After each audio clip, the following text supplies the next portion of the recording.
네, 여러분 안녕하십니까. 뉴스와이드 시작하겠습니다. 먼저 두 분과 함께요. 사건 사고 소식부터 살펴보겠습니다. 김유진 아나운서, 양재민 변호사 나오셨습니다. 어서 오십시오. 예. 안녕하세요. 안성기, 박중훈 배우 하면은 한국 영화의 한 세대를 풍미한 우리나라의 대표 배우죠. 박중훈 씨가 안성기 씨의 투병 소식을 전했는데 먼저 과거 두 사람의 얘기부터 좀 들어보겠습니다. 차로 말하면 안성기 선배님이 한 시속 80km 정도 되는 트럭이야. 튼튼한. 나는 180 나가는 그냥 스포츠카야. 스포츠카인데. 내가 추월하지 않고 왔어. 그래서 내가 사고가 안 난 것 같아. 근데 앞에 그 트럭이 없었으면 그냥 막 밟아갖고 어떻게 일이 났었을 것 같은 그런 생각이 든. 그런 나한테 고마운 분이지. 현재 안성기 씨는 암투병 중인 걸로 알려져 있는데 박중훈 씨가 소식을 전했습니다. 여전히 좀 투병 중이라는 소식인 것 같아요. 맞습니다. 가까운 후배인 배우 박중훈 씨에 따르면 그리 상태가 좋지는 않은 것으로 그래요? 보입니다. 박중훈 씨는 최근 한 방송에 출연해서 아시다시피 지금 몸이 좀 안 좋으시다라면서 안성기 씨의 근황을 전했는데요. 예. 박중훈 씨는 얼마 전에 안성기 씨를 직접 만났는데 선배님이 계셔서 제 인생이 참 좋았습니다. 이런 얘기를 건넸더니 안성기 씨가 힘없이 빙긋 웃기만 했다라면서 그 모습을 보고 눈물을 참느라 힘들었다. 이런 이야기를 전하기도 했습니다. 예.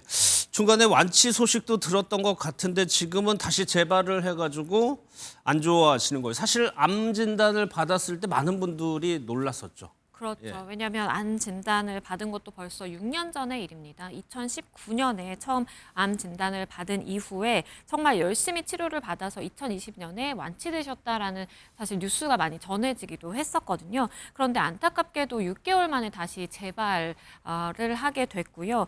이후에 현재까지 투병에 집중해 오고 있는 그런 상황입니다.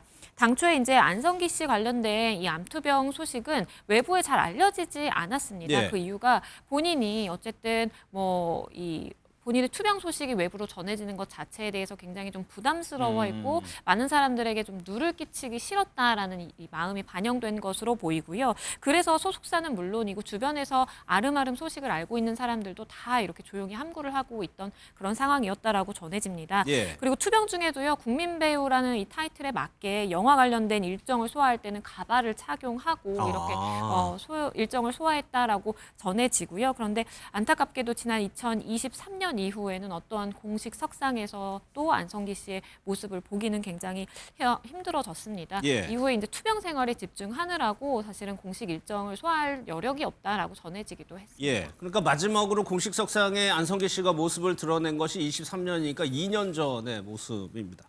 앞서 박중훈 씨가 안성기 씨를 빗대서 트럭같이 고마운 분이라고 언급을 했는데 그만큼 두 사람의 인연이 상당히 깊습니다. 맞습니다. 박중훈 씨는 그간 여러 인터뷰를 통해서 안성기 씨를 아버지 같은 분이다 예. 이렇게 이야기하기도 했는데요. 그런데 실제 박중훈 씨의 아버지와 이렇게 박중훈 씨가 아버지 같다고 말한 안성기 씨가 사석에서 만난 적이 있대요.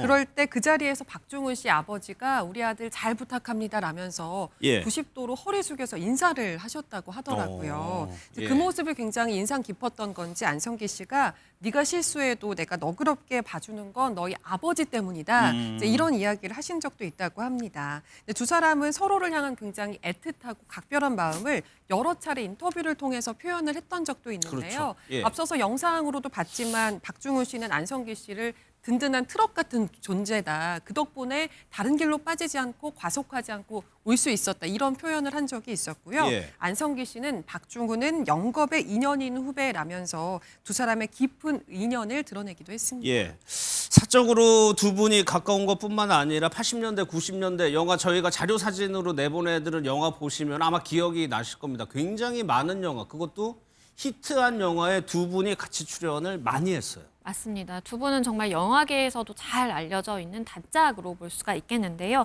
제일 처음 호흡을 맞췄던 작품은 1988년에 칠수와 만수라는 작품에서 예. 처음 호흡을 맞췄습니다. 그 이후에 많은 분들이 잘 알고 계시는 93년 작품 투캅스에서도 투캅스. 호흡을 맞췄었고요. 그리고 1999년에는 인정사정 볼 것 없다에서 또 호흡을 맞추면서 정말 단짝이라는 이제 수식어가 늘 따라 붙기도 했습니다. 그리고 아마도 많이 이제 기억하실 부분은 라디오스타에서 가수와 매니저의 역할을 각각 맡아서 예. 굉장히 동료애라든지 친한 그런 우정을 보여준 그런 모습도 많은 분들이 기억을 하실 텐데요. 2006년에 이제 라디오스타가 개봉을 했습니다. 그래서 두 사람이 함께했던 영화는 2006년에 라디오스타가 마지막입니다. 예, 사실 저 투캅스 같은 영화 같은 경우에는 대단한 히트를 김유진 아나운서 잘 모르겠군요. 엄청난 인기를 끌었던 영화였습니다. 뭐 나중에 라디오 스타도 뭐 잔잔한 감동을 줬던 이 영화. 영화는 본 기억이 납니다. 아 그래요? 네. 예.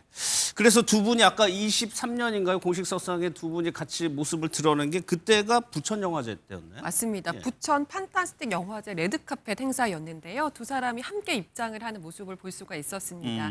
이 당시에 더 감동적이었던 것이 그 뒤에 최민식 씨가 빠르게 달려나와서 함께 걸어가는 장면을 볼 수가 있었거든요. 그 덕분에 정말 대배우 3인방이 함께 걸어가는 어찌 보면 영화보다도 더 영화 같은 한 장면을 그러네요. 목격을 할 수가 예. 있었습니다. 무엇보다 당시에도 이 안성기 씨가 투병 중이었거든요. 그 투병 중이던 선배를 두 후배 배우가 함께 에스코트해서 가는 모습이 굉장히 뭉클함을 줬었고요. 그래서 예. 더 기억에 남는 것 같습니다. 예. 힘겹게 투병 중인 상황에서 조금 더 힘을 내줬으면 좋겠습니다.